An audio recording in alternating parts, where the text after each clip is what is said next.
Imagine you can't walk. Not sore. Not stiff from a long flight. You literally cannot step onto a treadmill. Your right knee is so inflamed that nothing, not the painkillers, not the ice, not the physio's hands, is touching it. The tournament starts in 2 days. You have made up your mind, so you walk to the referee's office to hand in your withdrawal paper. You get there, you knock. The referee is at lunch. And because of that, because one official decided to take his lunch break at that exact moment on that exact day, a 19-year-old kid from the Czech Republic didn't withdraw from the tournament. He went to the physio's room instead. 30 minutes later, he was warming up. 2 weeks later, he was holding the Miami Open trophy. His name is Jakub Menšík. He just beat 3 top 10 players in a row. He denied Novak Djokovic his 100th career title. He's world number 13, and he started playing tennis because of the man he just defeated in the final. Most people still don't know who he is. We need to fix that. Here is what we're going to do. We're going to start from the beginning. A kid in a small Czech city who had no tennis family, no backing, and one coach who died when he was 7.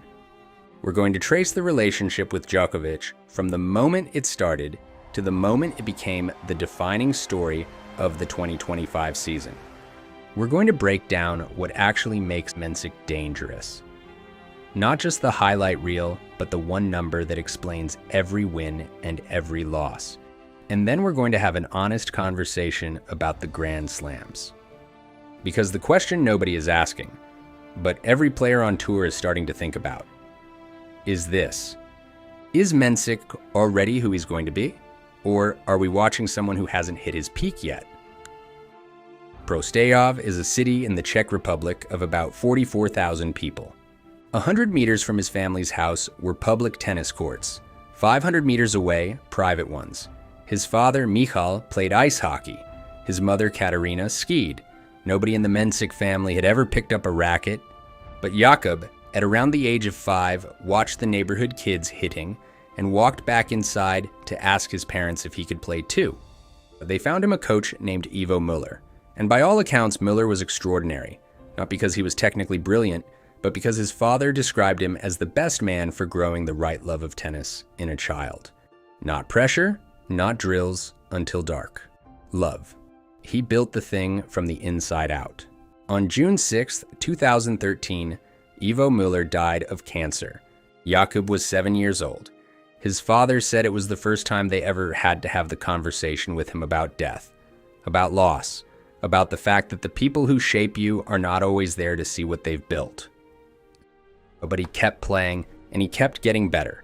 Through his early teens and into his mid-teens, doing the junior circuit, racking up results on the ITF Tour, climbing.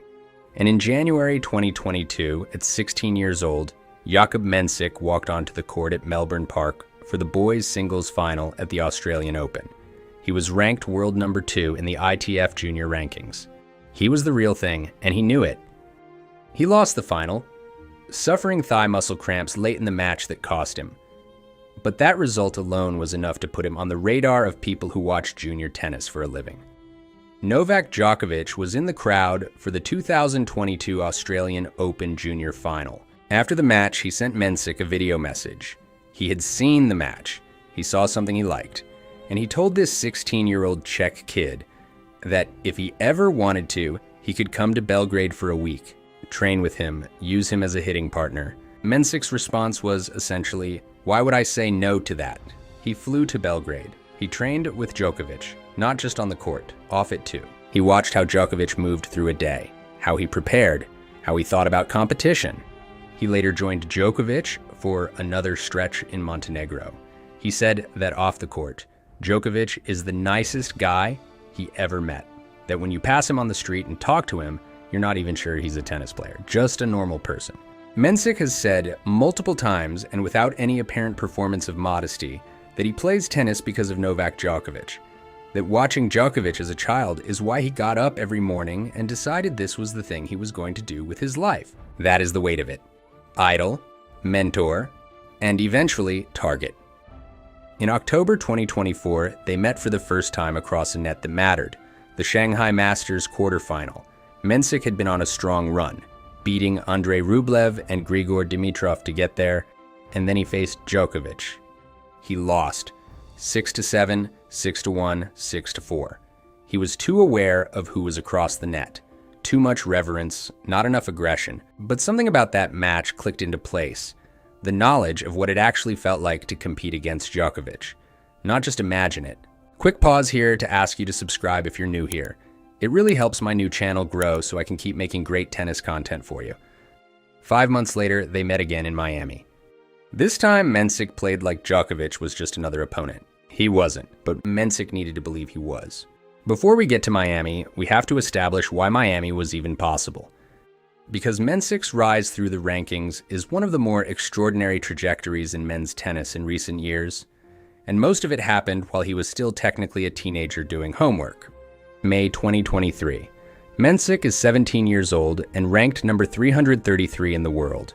He enters the Sparta Prague Open Challenger as a wild card. In just his 6th Challenger main draw appearance, he wins the title, defeating Dominik Kupfer in the final. He becomes the youngest Czech Challenger champion in history. 2 months later, he qualifies for the US Open main draw, 3 qualifying rounds just to get in the door, and then wins his first round match and his second. He reaches the 3rd round of a Grand Slam as a qualifier at 17. He is the youngest man to reach the 3rd round of the US Open since Santoro in 1990. He loses in the 3rd round to Taylor Fritz. Then came 2024. He qualified for the Australian Open, his first Grand Slam main draw appearance at a major. Beat Denis Shapovalov in straight sets, and then pushed Hubert Hurkacz, one of the best servers in the world, to 5 sets before going out. He rose to a career high of number 127, and then came Doha. In February 2024, ranked number 116, Mensik walked into the Qatar ExxonMobil Open and did something extraordinary even by the standards of the breakout he was already having. He beat Andy Murray in 3 tie-break sets, in what became the longest match in the tournament's history at 3 hours and 24 minutes. Murray had set point in the first set. Mensik got past it. Next round, Andrei Rublev, top 5 in the world. Mensik won in straight sets. He became the youngest player to beat a top 5 opponent since Carlos Alcaraz in 2021. He reached his first ATP final and entered the top 100 as its youngest member. One tournament, Andy Murray, Andrei Rublev, 18 years old, while sitting his school final exams. Other 18-year-olds are pulling all-nighters over textbooks. Mensik was doing that too, and then flying to a Masters event the following week. 3rd round at the US Open again in 2024, holding 3 match points before losing to Nuno Borges. Then the Shanghai Masters quarterfinal, which we have already covered. A loss to Djokovic that stung, but one that taught him exactly what he needed to know. 2 days before his first round match at the 2025 Miami Open, Jakub Menšík could not walk properly. His right knee was so inflamed that he could not step onto a treadmill and move without pain. He was on painkillers. He had tried everything the medical team had available. Nothing was working. He tested himself on match day morning. Same result. I tried to step on the treadmill. I couldn't move, so I was like, okay, well, that's it. I'm pulling out. So he went to the tournament referee's office to hand in the withdrawal paper. He had made his decision. He was going to be sensible about it. He walked down to the office, went to knock on the door. The referee was at lunch. In that moment of waiting, standing in a hallway with a withdrawal form in his hand, not quite able to hand it over, Mensik turned around and went to the physio's room instead. The physio was Alejandro Reznikov, and Reznikov looked at the knee and said it was not as serious as it felt, that it was severe inflammation, not structural damage. He worked on it, different painkillers, specific treatment. 30 minutes later, Mensik was back on the treadmill. He played. So I was like, okay, well, let's try it. It's like 30 minutes before the match. I can walk, I can run. Let's see. Round 1, Roberto Bautista Agut.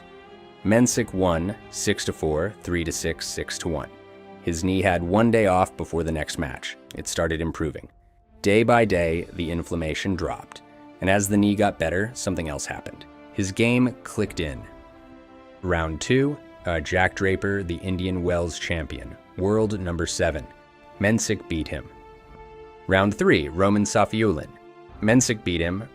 Round of 16. Walkover, compatriot Thomas Mashak retired through injury. Quarterfinal, Arthur Fee, world number 17. Mensik beat him. Semifinal, Taylor Fritz, world number 4. 3 tight sets. Mensik beat him 7-6, 4-6, 7-6. 2 top 10 players, 1 tournament. On a knee he couldn't walk on 9 days earlier. The final was originally scheduled for the afternoon. It did not start until the evening. A brutal rain delay of more than 5.5 hours meant that by the time Mensik and Djokovic actually walked onto the court at Hard Rock Stadium, it was dark, it was humid, and the surface was sticky, in a way that made movement genuinely dangerous. Djokovic was dealing with what appeared to be an eye infection.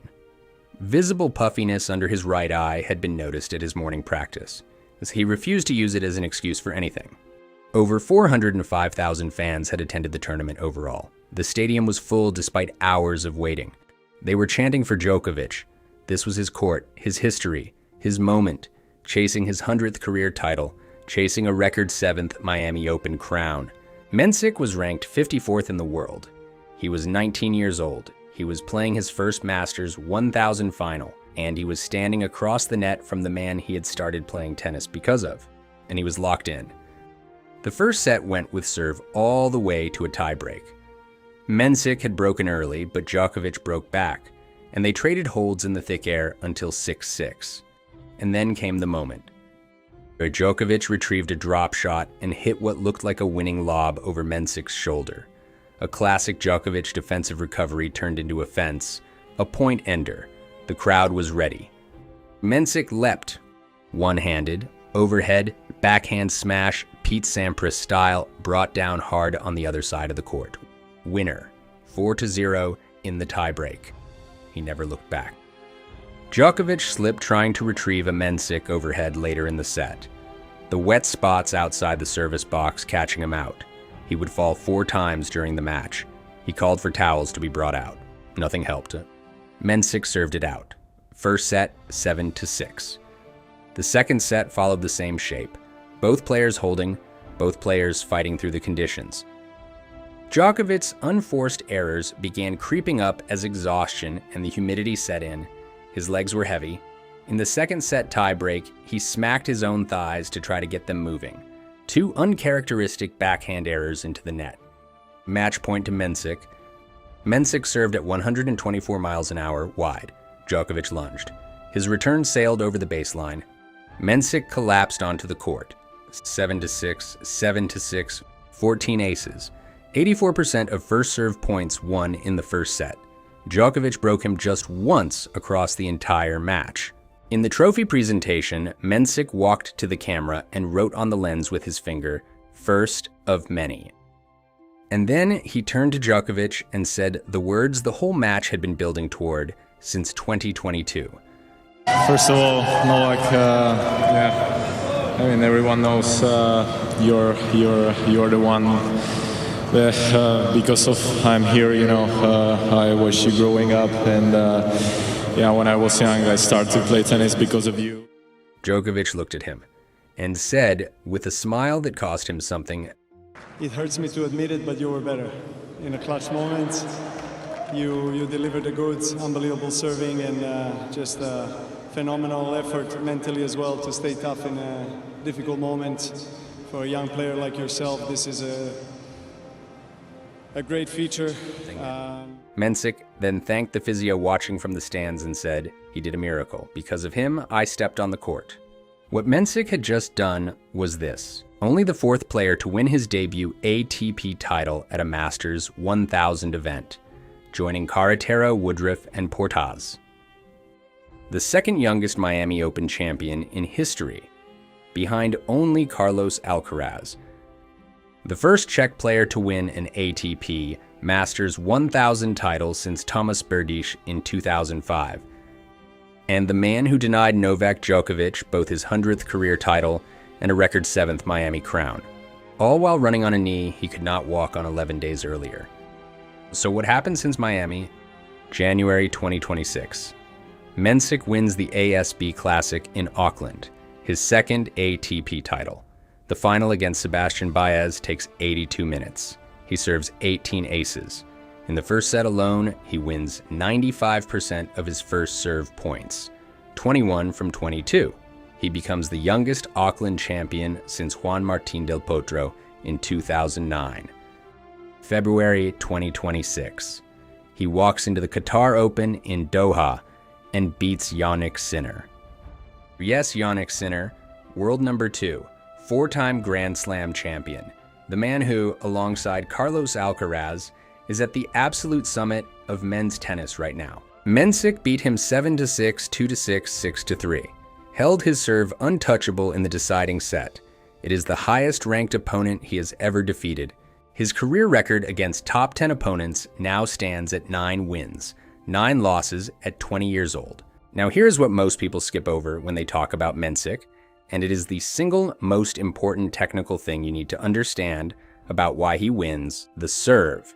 Mensik is 6'4". He hits the ball at over 130 miles an hour from a frame that gives him an angle of delivery most returners simply cannot read in time. The ATP has tracked exactly what that serve does to matches, and the numbers are striking. In Miami specifically, Mensik made at least 65% of his first serves in every single match. Every match. When he hit that threshold, he won 83% of those first serve points. The tour average is around 74%, 9 points above tour average, sustained across 6 consecutive matches in the biggest tournament he had ever played. And here is the more revealing number across the whole 2025 season. In matches Mensik won, his first serve percentage averaged 63%.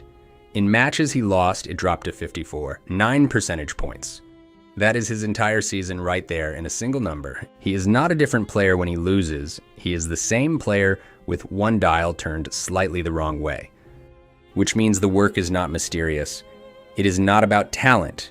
It is about one specific, trainable, measurable thing. And Mensik knows exactly what it is. But here is what is fair to say, and what you should know if you're going to follow his career from here. The Grand Slams remain unfinished business. He has reached the third round multiple times. 2023 US Open, 2024 US Open, 2025 Australian Open, 2025 Wimbledon, but has not pushed beyond it consistently. He had 3 match points at the 2024 US Open and could not close them out.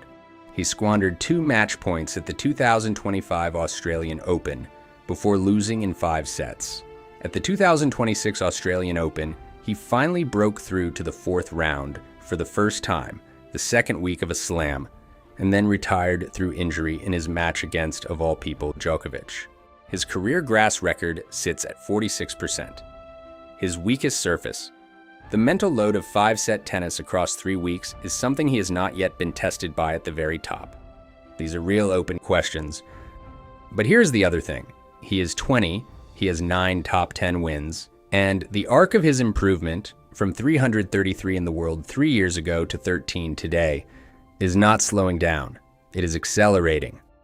Here is what the numbers don't capture about Jakub Menšík, and what I think makes him genuinely worth paying attention to right now. He has no tennis parents or family who could show him the path. He found a coach through the accident of geography, courts 100 meters from his window, and lost him when he was only 7. He watched his idol on television, and at 16, trained with that idol for a week, and he came back better. And then 3 years later, he stood across the net from that man in a final and outplayed him. None of that was supposed to happen. The rankings said no. The timeline said no. A knee that wouldn't work on a treadmill said no. A referee's lunch break said maybe. And Mensik said yes anyway. The question now is not whether Jakub Menšík is good. The question is how good, how far, how sustained. And the honest answer, the only honest answer, is that we don't know yet. His next goal, presumably, is somewhere near the top 5. A Grand Slam, the thing that separates the very good from the all-time great. And the scary part for every player on the ATP Tour is that Jakub Menšík is not finished. After his win over Djokovic, he wrote, "First of many." He isn't kidding around. If you're enjoying this kind of player deep dive, subscribe and drop a like. We cover the players who matter before the rest of the world catches up. See you in the next one.